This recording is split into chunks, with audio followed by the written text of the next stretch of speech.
I'm gonna hit record here. All right. Okay. Let's get this Oh, party Joy, started. I'm the crazy one because I've had 3 puppies since 1990. Oh, wow. That does make you a little bit crazy. Yeah, for sure. And this is really hard to see. You can't see that at all, can you? Oh, it's teeny tiny. It's teeny tiny. Well, tell you, while you fix, I'll kick off. How's that? You do that. I like it. Okay. So, welcome everybody to our Rip Roaring Adventure of MVP Office Hours, August 7th. I am Square Kirshner, joined by Dale Ziegler and Joy Shutters-Helbing. Welcome to us solving problems together. Just the normal bookkeeping to get through right away. Just a reminder that we're all available on Twitter, and this MVP Office Hours link is there, but also the Success Community is a great way to reach out to us if you've got questions or follow-on answers or opportunities to share and compare notes after one of these calls. We do post the video and recording afterwards, hopefully Monday. Depends on whether I have user errors or not. But a reminder, all the events coming up can be linked or can be found in the links that are shown on the slide deck. Slide deck will be posted as well. They're available on Salesforce events or Trailhead Salesforce event calendar or the community events. The community events link is moving very crazily as of late. For obvious reasons, things are being scheduled and rescheduled and postponed. As of today, these are the next 5 events that are showing up. Surfforce is still scheduled. They've made no change. Northeast Dreaming and Oaktown Dreaming are both virtual. I believe, if I'm not mistaken, the Oaktown Dreaming link on the event calendar, it does not match the actual dates that are on their website. So click the links if you want to see more and sign up. Philly Force is scheduled for October 6th as of right now, although it's not on the event calendar. The webpage is still up. And Banff Dreaming is still crossing his fingers for November 20th. And like always, join your Trailblazer groups locally and virtually, and just participate. We all succeed together. So our next meeting will be in 2 weeks. And a reminder as well that there is EMEA office hours as well as Portuguese office hours. I don't believe you need to speak the native language to participate, and the leaders there are very helpful in both cases, so feel free to join those as well. And then the normal bookkeeping as far as Zoom goes. So reminder, please stay on mute if you are not participating in the current conversation, but that doesn't mean you can't. Raise your hand or post in the chat if you have a question. We will do our best to keep track of what's going on and get to you as soon as possible. We are recording. If you don't feel comfortable being recorded, unfortunately we have to say adieu because it's important that we do make this available to everybody. But that also means if you're going to share a screen, please share a sandbox or anonymized data. Is that right? Close enough. To make sure that we're not recording or sharing anything that shouldn't be shared, but definitely share the screen if it helps explain your question and helps us solve your problem. So unless I'm forgetting anything critical. Oh, you know what? One last thing, just a quick call to the crew. We have 24 on.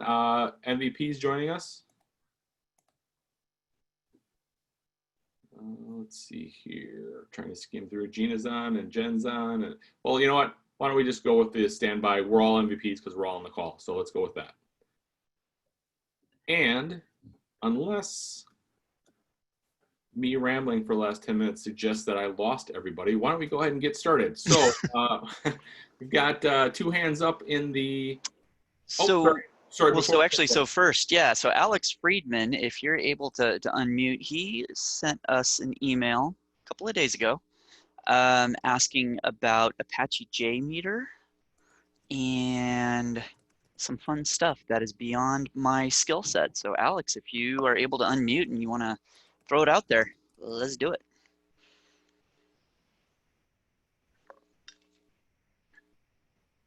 Hey, this is Ravinder Donuru from CareFirst. Alex is the one who sent my question about JMeter. Yeah, go for it. Basically, so at CareFirst, like we never did performance testing for Salesforce application.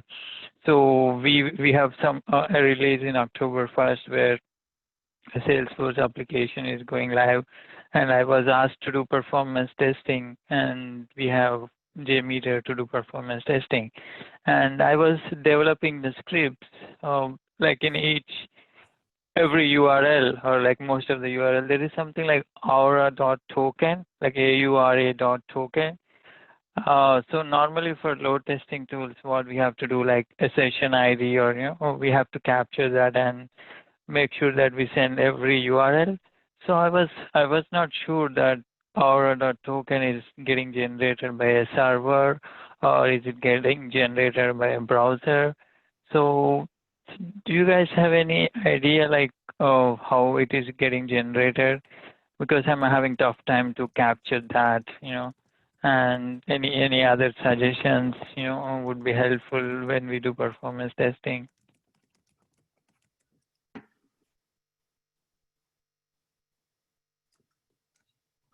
Oh, I don't know. I mean, anyone does performance testing for Salesforce, or we are the only one? I'm little. So I know Salesforce that may not be requiring performance, but this is a custom-based application. Actually, this is not really inbuilt Salesforce like other vendors are using custom code to develop this application. That's why we have to do performance testing. So is the app Like, internal connected via Heroku, or how is it connected to Salesforce, did you say? what is it? Can you say that question again? Sorry, is the application that you're testing, is it like an external application connected via Heroku or implemented by Heroku, or is it? I mean, say more about how it connects to Salesforce. Yeah, it as a CareFirst account. In CareFirst account, there is other vendor called Zipari. They are developing these applications using some custom code. Can I share my screen? I just want to show you the aura.token. Yeah, that'd be great. This is Alex. Can you hear me? Yes. Yeah. Okay, thank you. So they're just connecting via user ID, nothing sophisticated, and they're having scripts that go through Lightning pages, and that's how they're connecting. Sorry, and when you say they're, meaning the JMeter application. Sure. But I guess I guess I'm trying to understand. So the JMeter is going to be testing not the Salesforce as an application, but the secondary application that's interfacing with it. Is that No? I just wanted to clear that. Zipari is a consulting firm that we use to develop a Salesforce app for us in Salesforce. So just throw that away. Okay. But it's base Salesforce. They're using a user ID to try to go into Salesforce and try to do performance testing via Apache JMeter. Sure, understood. Okay, I gotcha. So and the application that you're testing designed within JavaScript, Apex, a little bit of everything. A little bit of a black box, because like I mentioned, we have a vendor who installed a managed package in our org. Okay. But I'm assuming it's all of the above. Okay. But the key is also it's in Lightning, and I think that's where the JMeter is having a little problem with some sort of tokens. So I'll let my JMeter guy pick it up from here. Ravinder, go ahead. Yeah, Alex. Yeah. So this is something JMeter is recording. I mean, you can see this in the Chrome developer tools. It's nothing like JMeter is a fancy kind. It's a simple tool which captures the URLs and plays back. So this is what I'm trying to play back. This is like preload options, aura.context, aura.token, and messages. This is what I need to capture and send every time dynamically. So I was just having problems. So I was thinking maybe, Alex can reach out to you guys and ask for any suggestions. Luckily, he asked me to join this meeting. So, I mean, if you have any information, like what is this, how it is being generated, that would be helpful. That would give me an idea like how to capture this. So that's where my main question is, how it is getting generated, whether a server is generating and sending it to the client, or a client is getting generated, like a browser is generating it by itself. That's my main question. Sure. I don't know if you can see my screen clearly. Unfortunately, I cannot zoom it a bit. Sure. So, Um, yeah. Unfortunately, right. I think yeah, Stuart, that's awesome. I think one of the biggest challenges is going to be that I think from this group, we're looking at both a combination of an application we don't have familiarity with as far as the JMeter, because I haven't heard anybody speak up of it, got the history with it. But then also try to pull apart what the message parameters are. Stuart, you did put a link in there for the performance experience EPT, which I think is probably a good starting point if you haven't seen that documentation. Stuart, do you want to speak to that some more?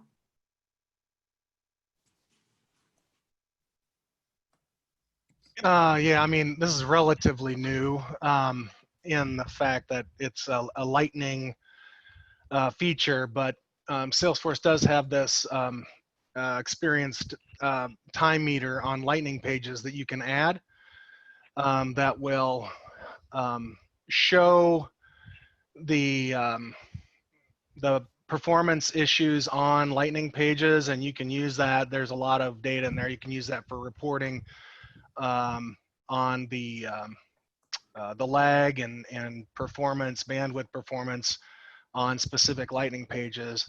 Now, the problem with that is that if you're trying to test the performance of a specific managed package and a specific user script of going through actions on a specific managed package, I'm not sure that you're going to get the full details of what you're looking for. So it's a matter of what is the goal? What is your end goal of your testing? If it's just to look at the bandwidth and the page output of your specific Lightning pages, then the EPT measure may do that. If it's how long it takes to do a total action in a managed package, that is a different question. No, basically. Go ahead. Yeah, sorry. So basically, the goal is like to test the application around with 400 users load and see how is the performance of each page or each action. So because that integrates with some of the APIs at CareFirst layer, like with our client.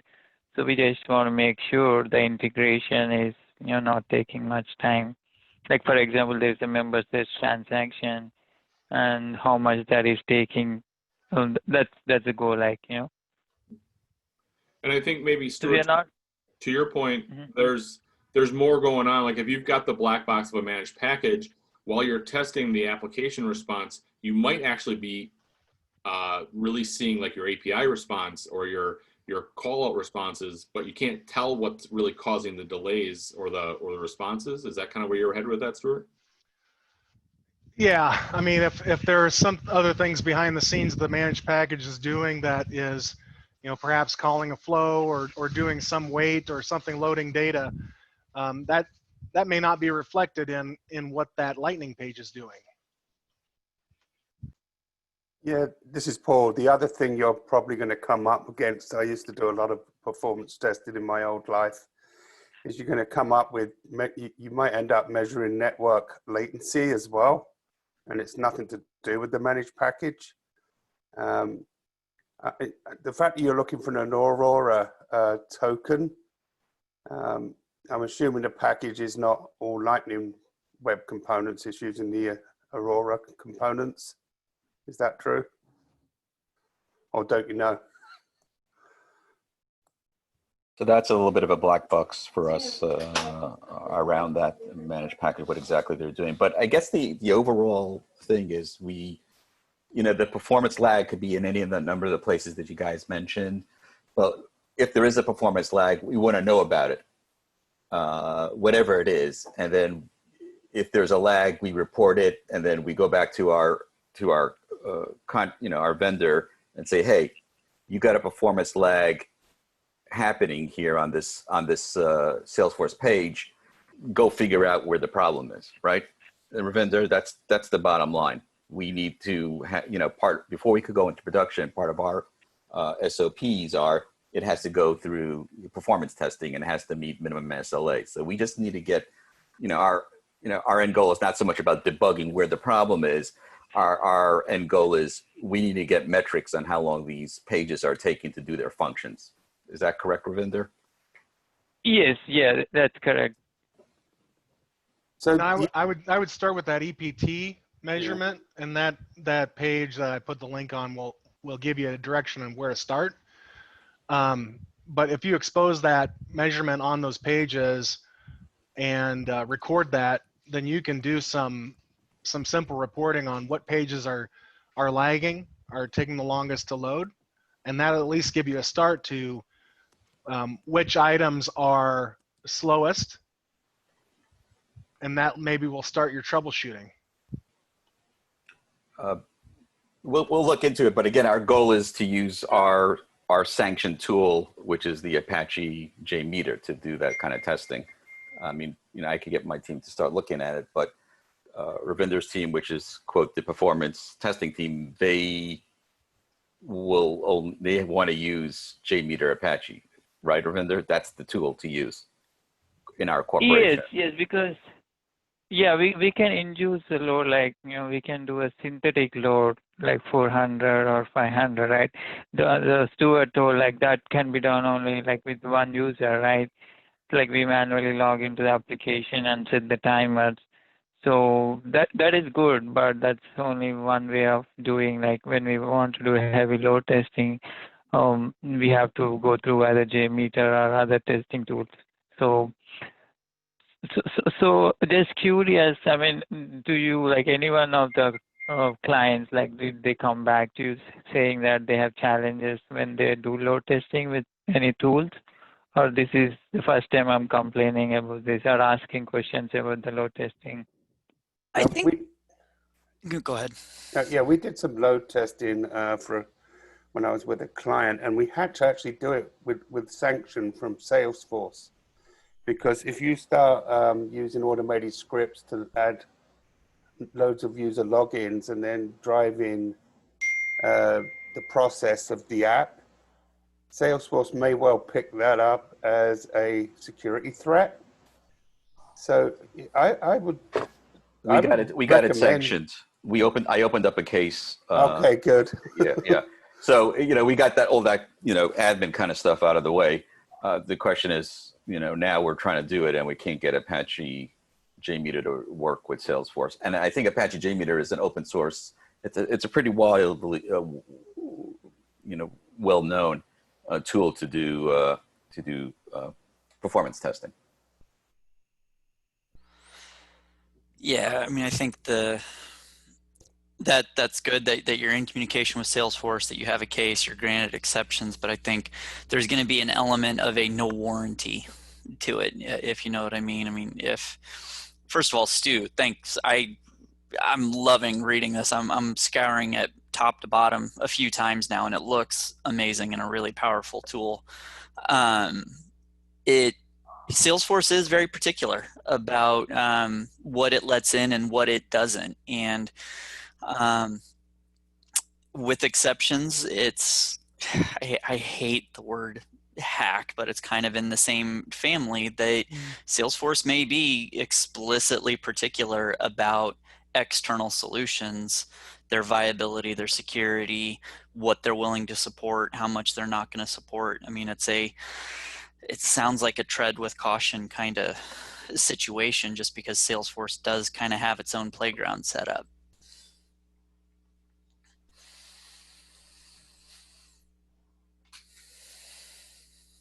So one more question.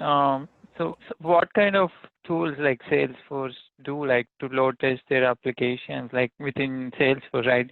You have to do load testing or performance testing, right? I mean, how do you do that? I'm pretty new to Salesforce platform, but just curious, how do you do, or what kind of tools you use for performance testing?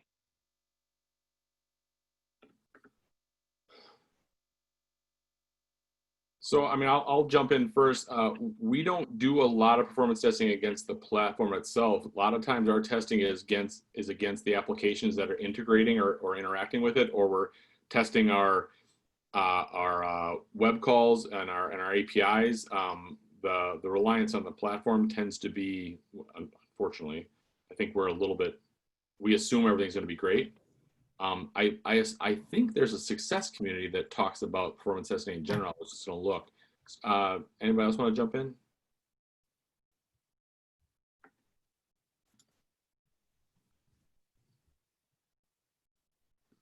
So, yeah, I mean, if you got any information, if you can pass it to Alex, that would be great. So yeah, if we can find anything within the call, we'll post it in chat, or Squire or anybody, Squire, if you have access to the MVP Office Hours Gmail, there's an email in the inbox that came a couple of days ago that we could respond to with any resources as well. Awesome. Oh, Stu put something here in the chat as well. There's so much available out in the help documentation, and Stu's got you in the right direction. I think there's probably some homework there, and then maybe a different group of people would have information. Stu, I almost would go to the trust.salesforce.com site, because they talk about the different nodes and locations. It's a hard question to answer, because now you're talking about the Salesforce platform itself, and they're a multi-tenant structure.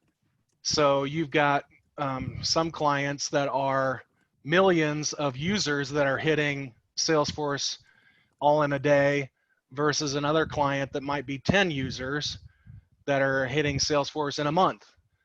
And so performance testing on those two different scenarios in one node, how Salesforce does that, I don't know. That's not my pay grade. But as a starting point to that, though, Salesforce is very cognizant and active in doing its own load balancing to make sure that you don't have the 100,000 user org in the same realm as the 10 user org. They are constantly monitoring activity to make sure that there is not necessarily good balance, because balance would go to you put a 100,000 with a 10,000 and they should be okay. It's more who needs the high performance. Put all the high performance together, put the medium performance together, right? So in a way, you have a data source starting with that, right?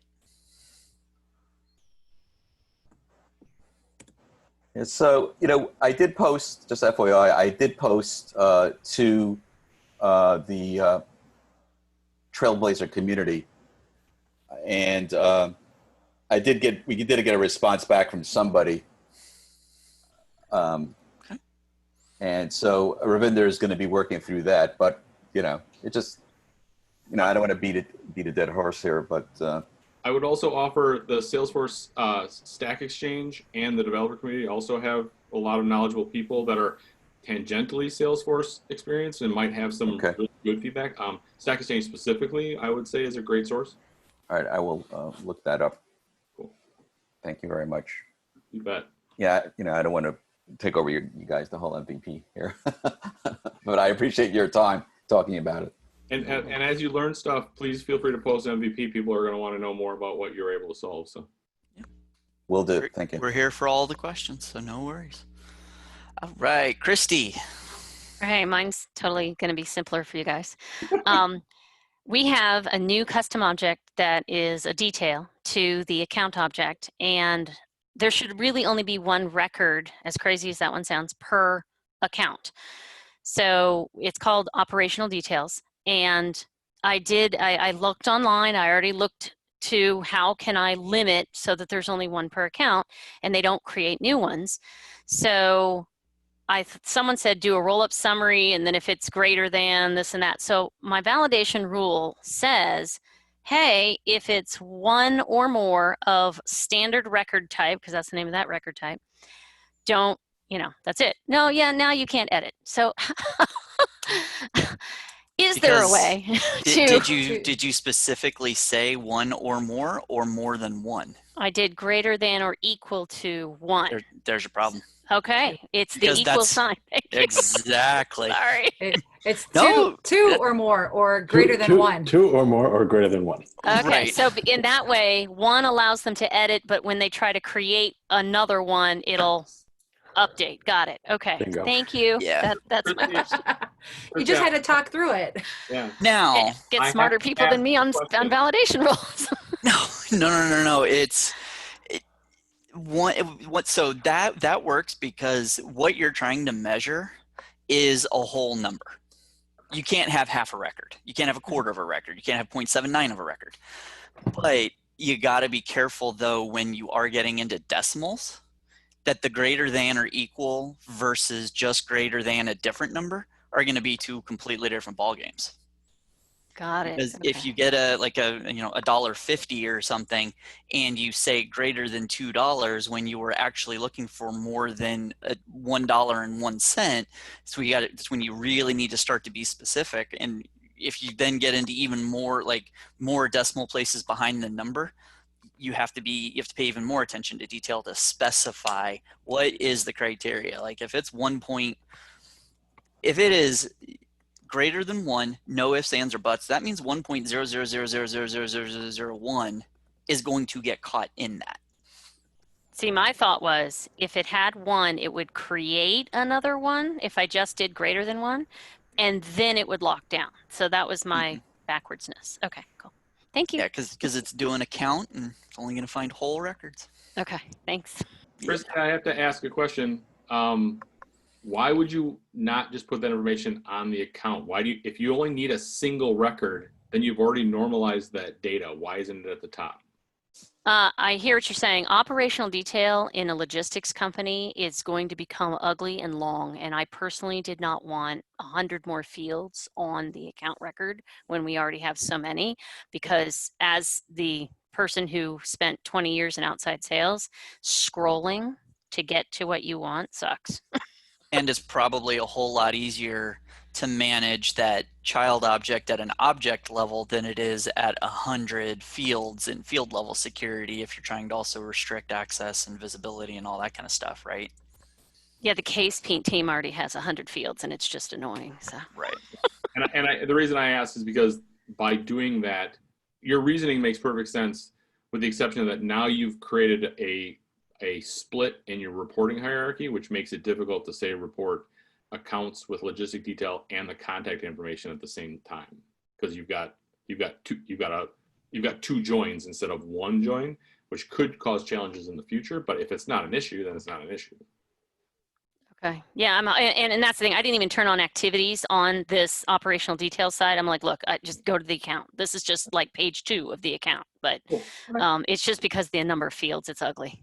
So now then the third question then is, in 3 to 6 months when we get dynamic forms, and you could put all the logistical stuff on its own component, on its own tab within the account, would you move it back off because now you don't have to worry about the scrolling situation?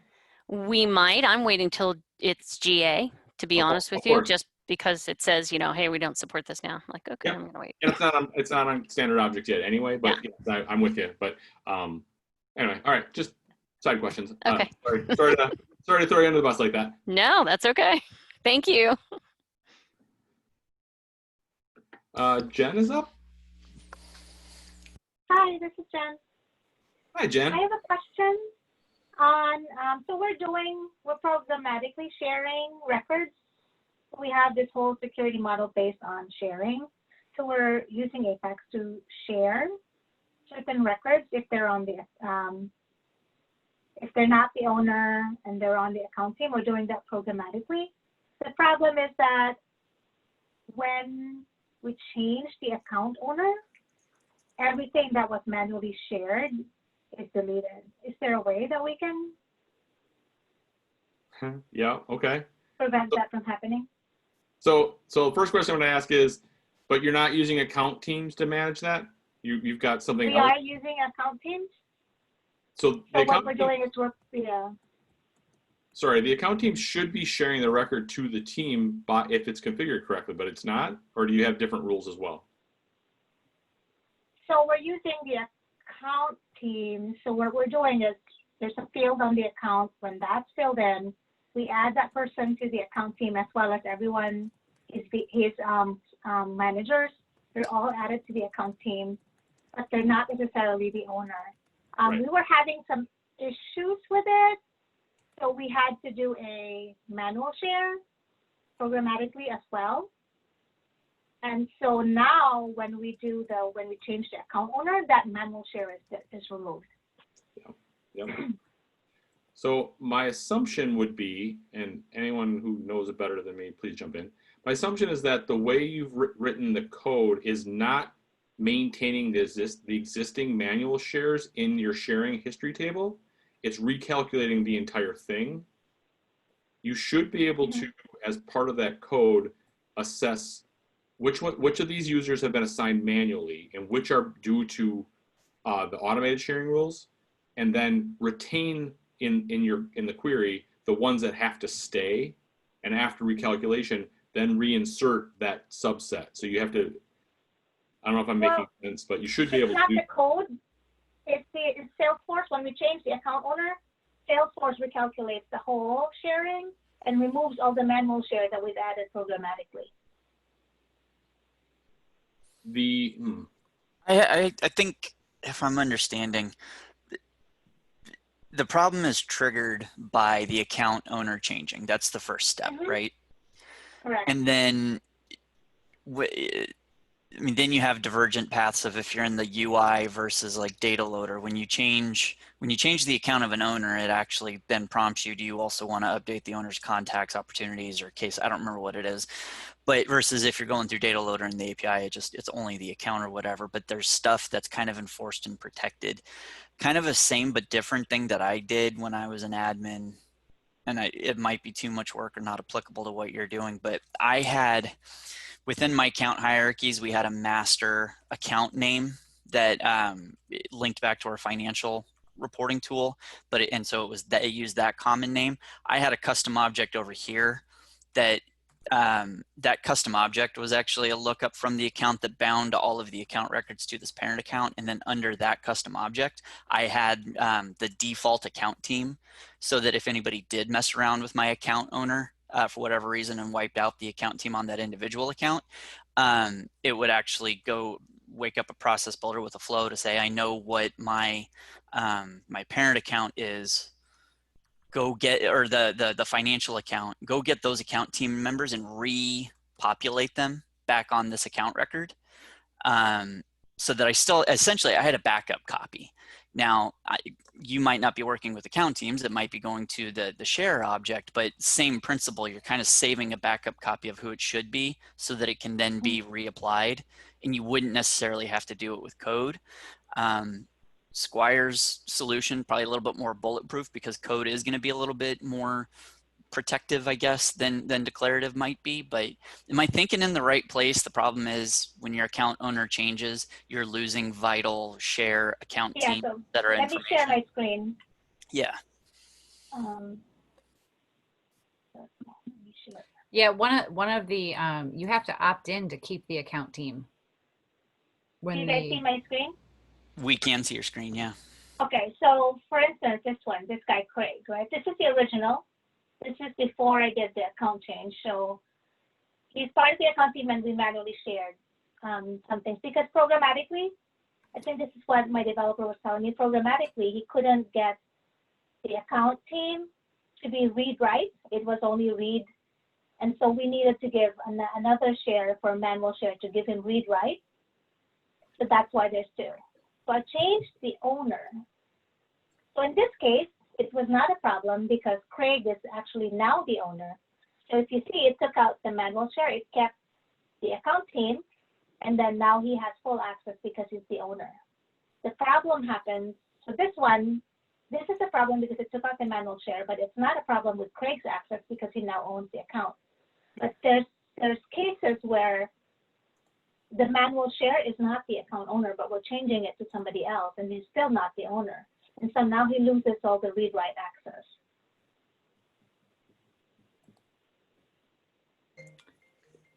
How are you changing the owner? The keep account team, I did check that one.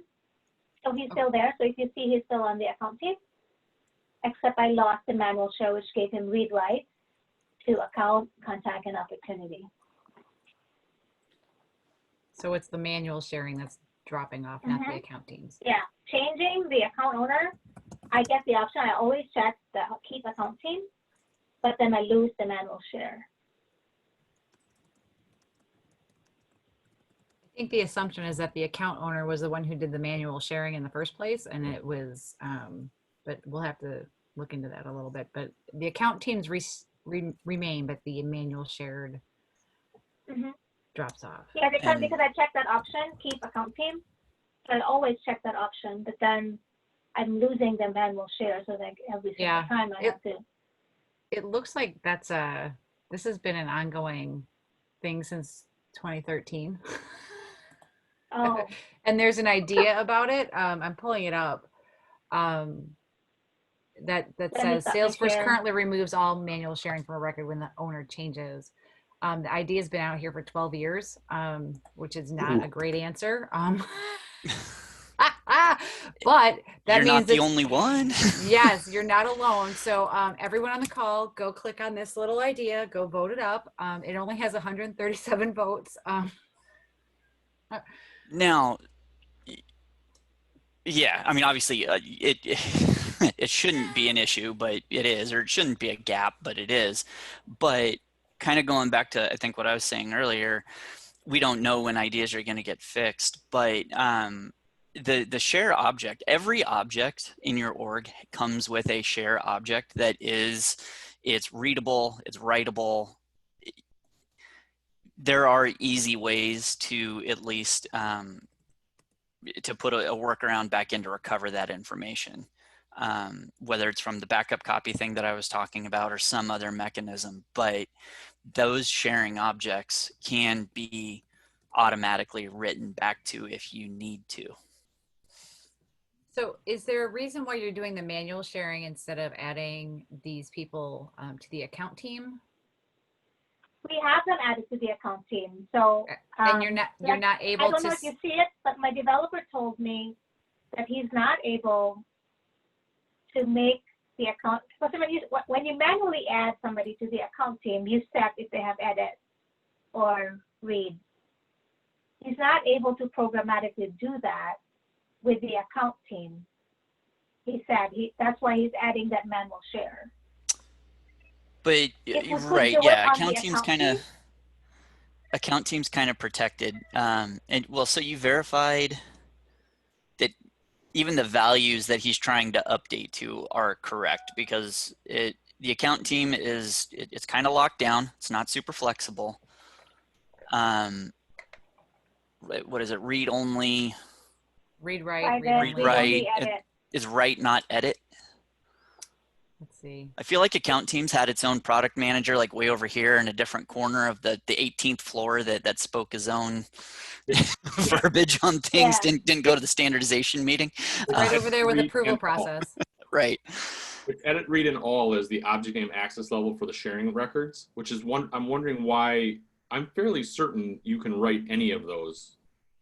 I'd push back on your developer whether they can or can't. Yeah, because I mean, if you can make those updates through a data loader upload to the account team member object, you can absolutely do it programmatically. What we probably have is different sets of syntax, because two different product owners, two different whatever.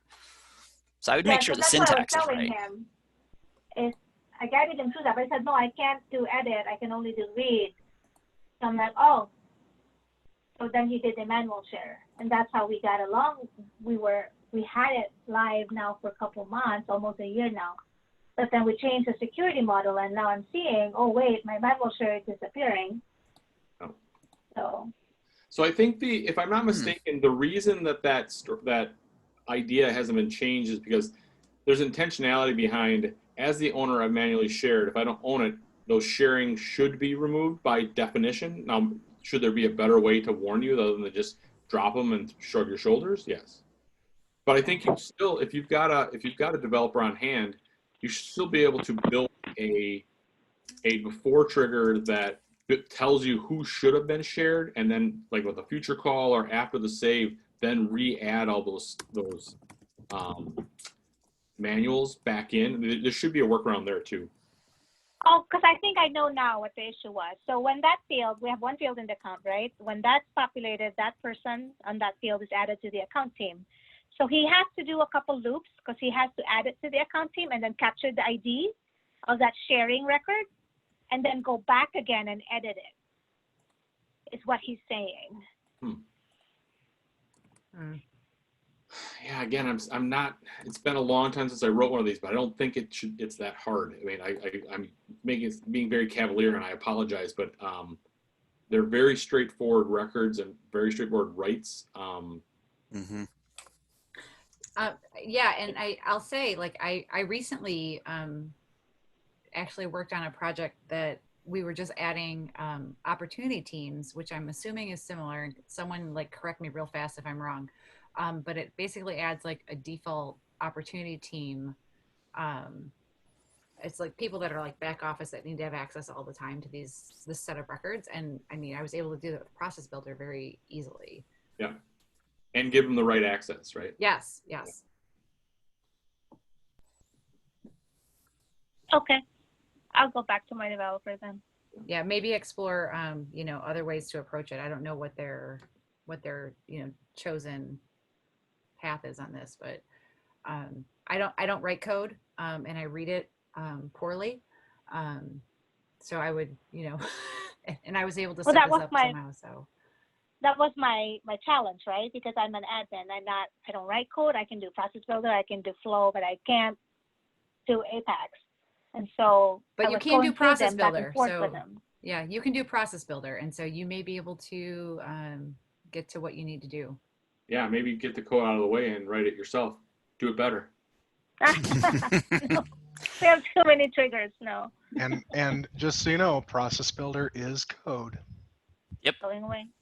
Yes, but I can click it. I don't have to write the syntax and the pretty like. And what I've been begging for quotation marks. years is somebody to translate Process Builder and Flow into code so that once you hit those limits, you have a starting point to hand off to a developer. B, you as the declarative admin have an opportunity to learn code. Yeah, but you're still developing in the system, so don't fool yourself. It is code. Yes, but I don't have to come up with all the, I don't have to make the sausage. I just put it together. Stop it. Nuh-uh. Stop it. All right. Really quickly before we move on to, I believe Thomas was next. Alex put in the chat, can the share objects be SOQL queried against? Yep, absolutely. So that you can start to put together what's the account ID, who is the user in question, why do they have access to that particular record. On account shares its own little special child here that it's also going to have the case access level, contact access level, opportunity access level. And honestly, I wonder if maybe Jen, are you sure your developer hit all of these fields? Because this is the account share object right here from my dev org. Yeah, I'll talk to him. Okay. Thank you. But Alex, just to say, yep, you can query against it. You can also insert into it and delete. I also want to offer, Dale, this is a great segue to that table is huge. If you're ever doing a conversion from system to system or you're building an API, knowing how many times a record has to be shared across your org before you start inserting or removing records is great to be able to jump in here and say, geez, we've got 4,000 sharing records per record. This is going to take us all night to turn these things over. It's a good way to like get ahead of a problem. So this is your absolutely. Yeah. And hey, Workbench. Workbench. While it's still there, right?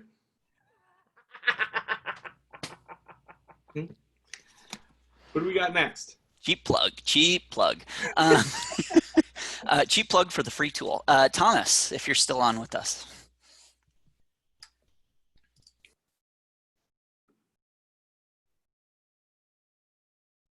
Thomas?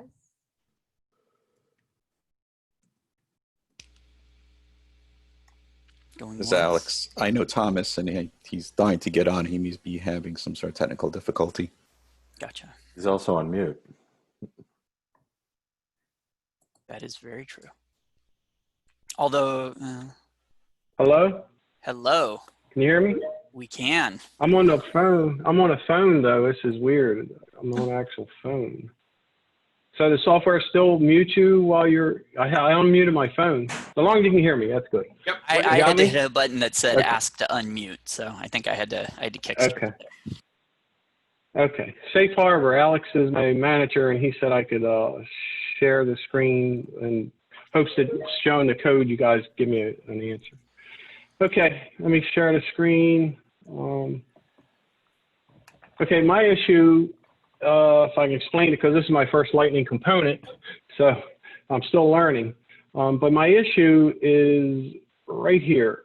I have this all dynamic, but I want to make a dynamic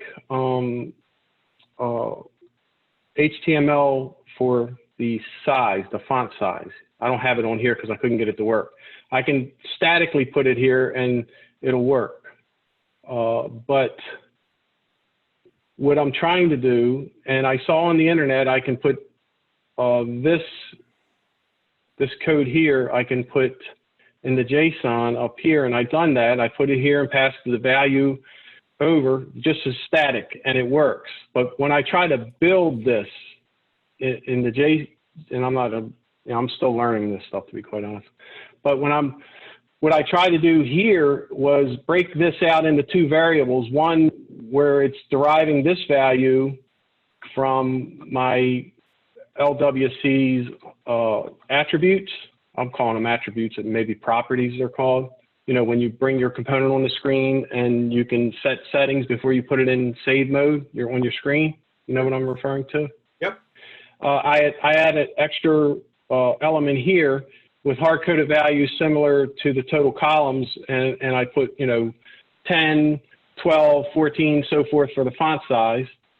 And it doesn't seem like in here I can put the value of that and append it with plus to get a final value of this, where this would be dynamic. If I put this whole hard-coded value in here as a parameter and pass it, and then put this whole thing and wipe it out with squigglies and put the variable name in here, the JSON shows like it's an error because it doesn't like that. I mean, the HTML shows like it's an error, but it actually worked. My font was larger.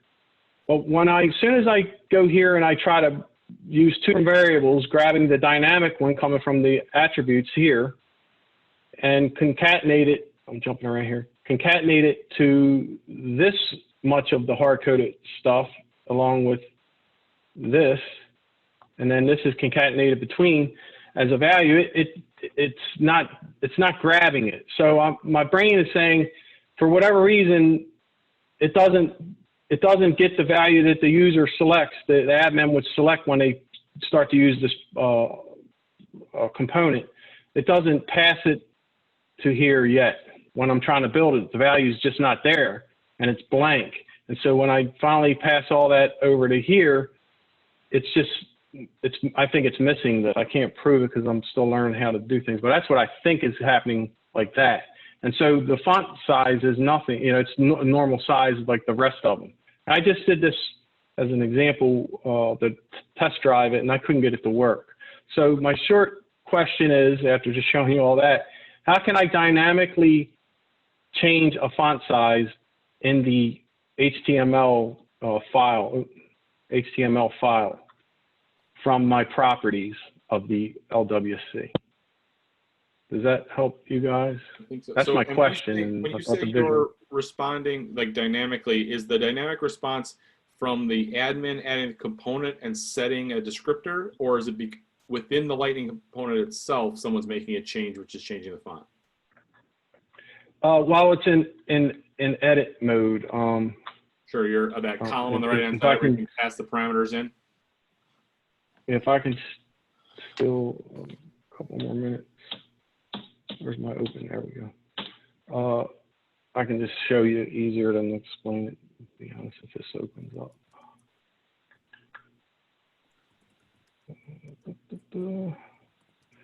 Okay.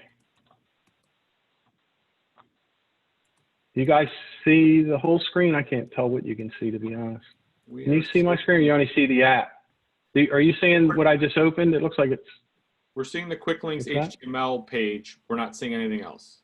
Just VS Code, okay. Visual Studio Code, Tom. How do I share the screen instead of just, okay, here we go. The screen, I was sharing just the, okay, now do you see it? Yes. Okay, great. Okay. I'm a little anxious. I don't talk in volume of large scale people. Okay, go here. Yeah, we like to keep Tom isolated in a room by himself. So he's a developer. Weekend warrior. There you go. Okay, so like I say, this is my first. So if I edit this page, my first LWC, I don't have this on here because I couldn't get it to work, so I took it back out. But if I click, let me make it larger for you guys. If I click this, and now your guys' pictures are all in the way, so I can't see. Yeah. No, I think we're with you. Like you go into edit Okay. mode, and then the assistant or the column on the right hand side gives you the parameters you can pass back into it, right? Yeah, so yes, so you see this? If you can just imagine, one says font size, and I can pick the value, but at the end of the day, the font doesn't get any larger. And so what I believe is that when I select it, from the page I just showed you, that's where this is at. I don't think that value is here at the time I do the concatenation of that value with the rest of the HTML, like I was trying to describe. This would be concatenated, this would be concatenating inside, the middle would be the variable here. So I put them all together, and I pass that to the HTML with squigglies, I'll do it on this here. I saw this on the internet, and I do font size, whatever name you want to give your variable. And the HTML kind of gives that as an error issue, but I saved it, I pushed it up to the sandbox, and it doesn't work if I set this as a variable that I concatenate it. But if I take this whole thing like this, if you can imagine this being in here as a value, a variable, and I put that whole equal to that whole string I just showed you, the HTML, and pass it in, it works. It's just when I'm trying to do concatenation in here of the two, it's not working. So my guess is this value is not dynamically getting over to here at the time this is running to pass the value. I think it's empty, it's blank. So my question is, how can I get that value off of that properties page into a concatenation of the HTML so I can dynamically control the font size? That's a short question. How do I dynamically control font size in HTML is really what I'm asking from the properties. Yep. So you're on the right track, and there. I was looking while you were explaining your example. The parameter on the right hand side of your edit page is very much accessible and sendable to your component at build. That's standard. I was trying to find the article. Is there a developer on that knows exactly what we're looking for here?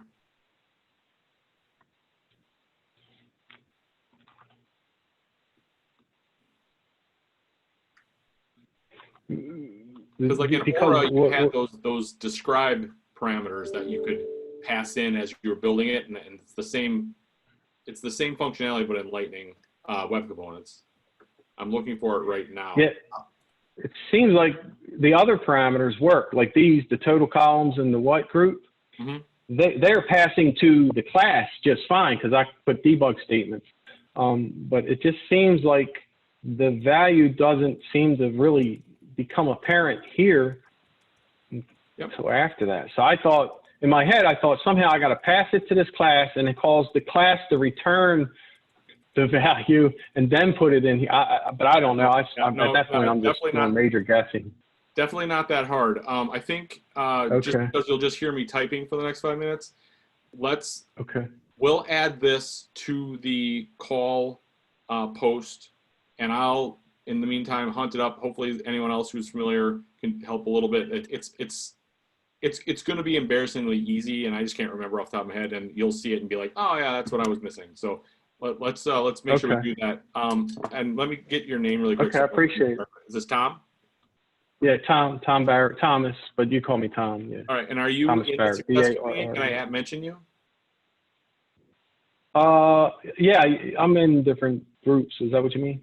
Yeah, I mean, I'll be able to find you Groups. from Success. Perfect. I'll make sure you get mentioned there. Awesome. And your name? My name is Squire. I'm Squire? going to for the call. Okay, thank you. Appreciate it. You bet. Hopefully, I'll be able to come up with the answer I promised. It should be right there in front of us, and we're just both forgetting it. So, Yeah, I Googled and I couldn't find anything straight up. Yeah, Thank you. no, yeah, I'm so confident that I even would put money on it if we met each other in person. So, do we need anybody else to squeeze in the last minute, or do we run out of time? Did we get Rob's question answered? Gina had to jump off, but did we get Rob answered? Hey, Dale, real fast. Can I get Yeah. into a screen share and I'll get it done? Yeah, go. Great. Hold Do on your one thing. sec. I got about 7 windows open. Only 7? That's Friday. I know. Tell me if you're seeing an open Lightning page, opportunity record type. I see it. So what I'm wondering about here is what's the syntax? This project name is a text field. And what I want to trigger on is when it's blank. Is there an is blank operator? Have you Yeah, just so put quotation? Yeah, I tried that and it hiccuped. So yeah, in operator, do you have a is null? There's no, in operator, no. There's no scroll there. Is this a custom component? It's not a custom component. It's the rich Wire text just field. got really excited there. It's actually the rich text field. It's actually the rich text field. No, like the component build that you're like this filter. I don't know if I've seen this version of the component editor yet. This threw me off. Oh, really? I can't believe Man, I I'm want on to see how something this new. turns out. I got to Must be on bounce. something very, very Okay, old. so we're recording it. It's the internet. Bye, Joy. Bye, Joy. Strangeness. Okay. And project name is a text field, or is it the? It's a text field. It's not the name field of opportunity. It's text field. Correct. Okay. If you hold on, I'll just switch over to the opportunity right here. So here's project name. I actually put something in there for text value just so I could test. And the idea here is we're going to throw an RTF up at a salesman who might not be doing what he's supposed to be doing. As he moves on, he's allowed to move on to subsidiary stages, which is why we're not using validation rules. Otherwise, we'd stop him short. But he's allowed to move on to subsidiary stages with these reminders. Hey, don't forget, back in the last stage, you didn't do the following. So moving back to the Lightning page, my expectation is when this field project name is blank, give him the reminder. So right here, I have to say is blank or is null. Sure. So the operator, if you do equals and nothing in value, it won't let you save it, right? Yeah, it doesn't because it's a required. Let me just try. Yeah, I did that. I tried that yesterday, but yeah. What's under advanced? Yeah. Well, that's interesting. I thought that had more to do with form factors. Maybe Let's I'm see wrong. here. Maybe I'm wrong. Select your field. Oh yeah, I got to do field name first. Form factors would probably be device, but maybe it's both? Well, let's see. Go to record. I'm gonna have to put the object in first. Yeah, it's asking. Oh, great. No, clear out op, and then what happens when you expand record? And what are your options on the pull down? Okay. That begins to look like my fields on this opportunity.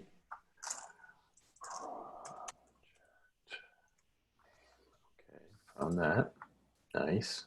Probably going to be the same Nice. thing here, huh? Wow. So what's your operator options? Brutal. Boo. Boo. So very surprising. I wonder. So you guys don't know, is there like a doc or a resource somewhere that lists what the accepted syntax formats are Brian- here? What does it contain? I mean, what does your data contain? Could you do something like not equals or less than? I threw this up on Answers, and range? somebody gave me a very creative solution, and that is, this is a text field. So do a formula off the text field that says, when this text field is blank, check this box. And then do the filter off the checkbox. No, that's not bad. I'm wondering if the rich text Which is the problem, because it's a different type of field for. Oh, that's a good call out. Are the is blank and is null functions supported on rich text fields? And that's really, I guess I should rephrase my question. That's really what I'm asking. Is null or Can you grab a different field that isn't rich text and just see if it evaluates differently? And then we'd know that answer right now. Well, all the rest of these are different fields. So for example, if I just, well, for the moment, I'll put blank here. January 24th, 2020. Rich text field in Salesforce doesn't work with is blank. So, Rich text fields are a little wonky. Is null and is blank don't work with this field type, period. To check null on this, so this is I'm on the idea or on the answers community. Oh, are you? To check null on this data type field, you need to use len. It basically calculates the number of characters. So you'd be looking at a formula field that calculates the len, and then probably conditionally validating on that there in your component. And that's the same as the checkbox as far as I'm concerned. Yeah, exactly. Well, in terms of effort, in terms of lift. Yeah. Your formula checkbox is going to say if len.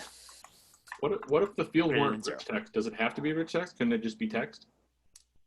Customer is pretty overjoyed at the rich text, and I'm doing, okay. and I'm doing 23 of them. So cool. All right, fair enough.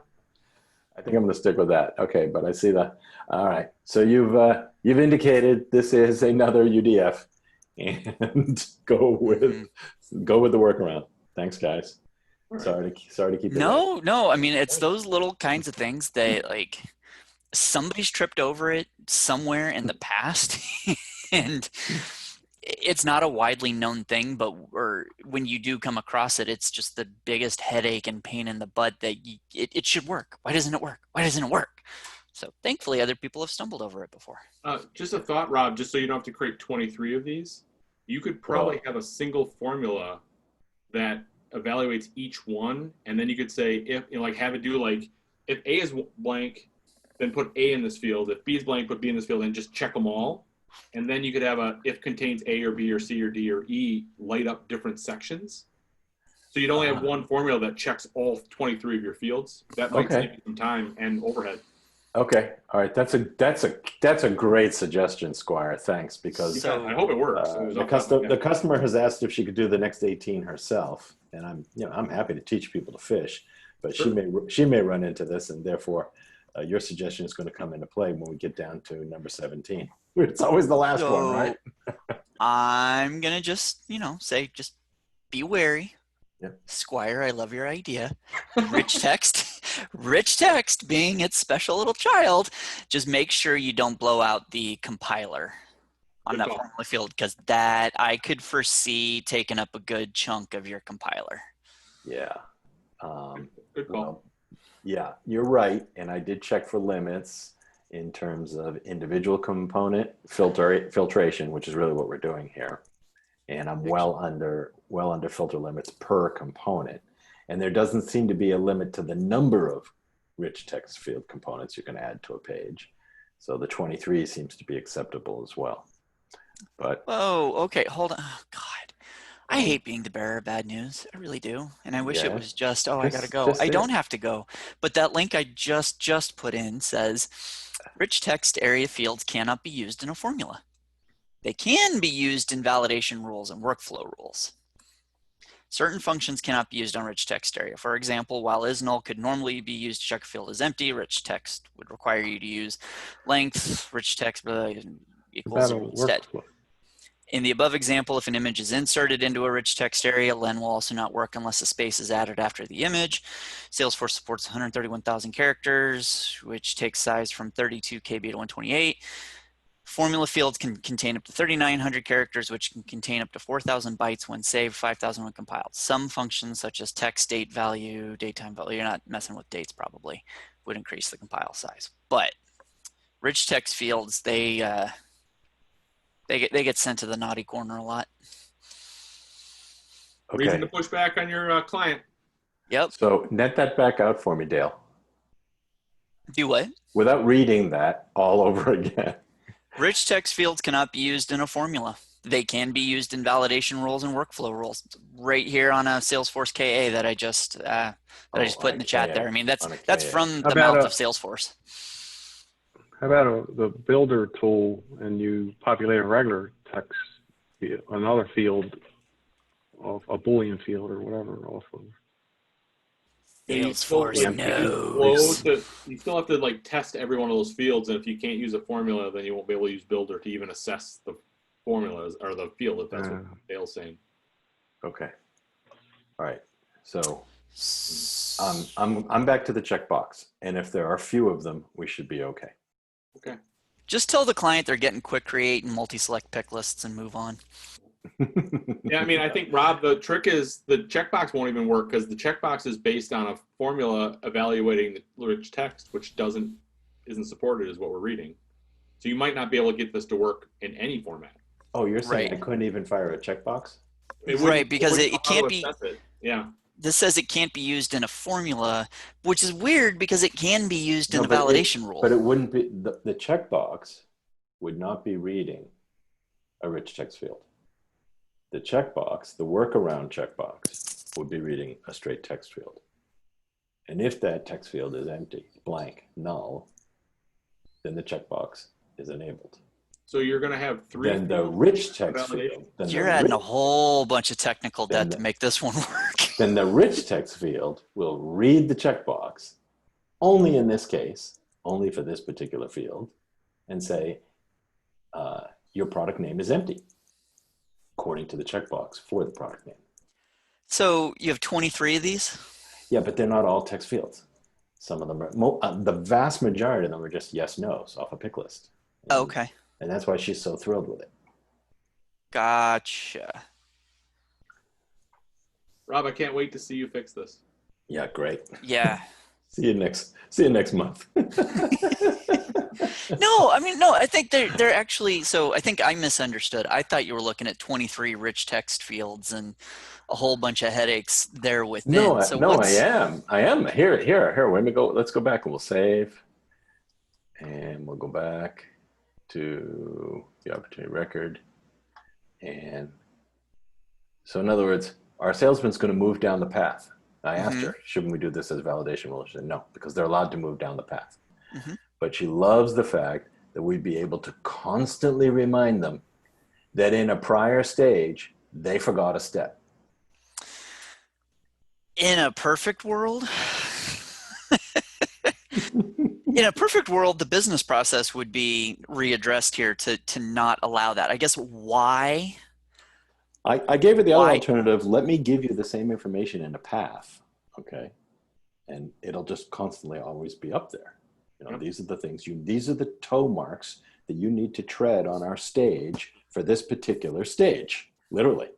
And she said, no, that's not going to work for this particular team for whatever reason. I don't know why. She loves this. Great. Just like some people like confetti. You know, I can't explain that either, guys. I mean, So what have you done from all right, here's what it's going to cost standpoint? And I don't mean dollars and hours and everything. I mean a technical debt perspective, because this is a lot of technical debt when to both your points, the functionality already exists. No, I agree. And so when I have a conversation with her Monday, I'm going to remind her, okay, we've now put in basically 23 different messages, okay, that are all filterable in terms of when they're visible and when they're not visible. And if you ever decide to change, for example, one of the pick list values on the underlying field from yes, no to you add an NR, meaning not required, not only will you have to add the NR to the pick list value, which is fine, piece of cake, you'll be able to do that in your sleep, but then you're going to have to go find that component over here in the rich text side, and you're going to have to specify within the choice that NR is an allowable choice, and then you're going to have to redo the logic string at the bottom saying it's 1 and 2 or 3, and you're going to have to do that every time you change something. So I'm wondering too, going back to Alex's original question in the meeting, what kind of overhead does 23 variable components give to the page? I mean, in terms of load time, Stuart? Yeah. I have no idea. No idea. I'm kind of an idiot in this realm, but I'm gonna probably say a lot. Really, you think? Yeah. Every one of the components has to assess itself. Because it has to assess upon load. It's not sitting there in the background remembering what it last was. Yeah. Oh God, yeah. And then when you're in Lightning, what's this gonna do to caching? Right. Or your mobile device. Oh, this is, oh man, this feels like not awesome. Like, oh, she's gonna hate me. Okay. All right. no, I mean, I mean, I get the why kind of having the call outs. So I mean, by day I'm a BA. I don't love that idea at all. To me, it's why are you not just making the opportunity stay on the stage until all requirements are fulfilled to move on? But that ship has sailed, it sounds like. Oh my God. Well, I mean, and a lot of this is being driven by their senior sales executive, who's this is everything he expects in the qualified stage. Mm-hmm. This is everything he expects in the evaluation stage, the due diligence stage, the negotiation stage, the contract stage. And the point I mentioned a moment ago is sometimes you do end up moving on. You're moving on, you're getting the psychological map, you're getting, other things. And one item, hasn't been done. Obviously it's not demo delivered, but he wants these people to sell by a formula. Sure. He sees sales process as very formulaic. And I've worked with enough VP sales to know, okay, I'm going to appreciate that. And Salesforce is a great tool for making that happen. Could be, however, that what I'm doing over here with these RTFs is overkill. Because what I'm hearing you guys say is you could be facing some technical debt, some cash degradation that might not be worth the squeeze here in this lemon. Well, and I guess I would also wonder, is there ever a point that you get to I don't know, RTF component number 18 and Salesforce just says, no, you hit your limit. Like, have you POC'd that you could do 23 of those? Yeah, I've not. I'm wondering if there's a way to, like something with Process Builder or with a flow to basically assess all of them on save and just deliver almost like a notification builder, but instead of having 23 windows, you have one window that basically just says, on save, I'm in this stage to check these 4 fields and generate this message, which is you need to do the qualified and demo, and you need to do the RP and demo, and you need to do, and then it would just loop through all your things and dynamically merge into the output. And you can sit at the top. It could be in the highlights bar, so then they'd see it. Yeah, and I mean with flow outputs, I mean those outputs have come a long way. You could still get some pretty awesome looking RTF look and feel with that. I agree. Okay. Boy, Rob, you got a good one there. Still not ideal. I mean, again, my BA hat says, no, you can't pass stage 3 until you've met all the requirements, but whatever. No, I agree. But, sometimes you have to give them what they want. Right. Let the horse drink until the horse realizes this isn't water at all. Hey, why does the bucket say gasoline on it? All right. Well, I've taken you guys well past time. We are very Friday. That's what I have to say about that. And I'm going to close my attendance today with a personal shout out, and it isn't to Ned, which is happening virtually. But last week I passed my Service Cloud consultant cert. Well Thank done, you. sir. Thank Well you. done. Thank you. And accepted a BA job with Capgemini. Nice. Well done. Very nice. Congratulations. Well, it's imposter syndrome, living large, you know? Go get it. Let's hope they don't find out. On the hat. None of us want any of them to find out about any of us. So That's it. So you're in a safe place. thanks, guys. Talk to you Cool. later. All right. Have a good weekend, everybody. Thank you. Thank you, everybody. Bye-bye.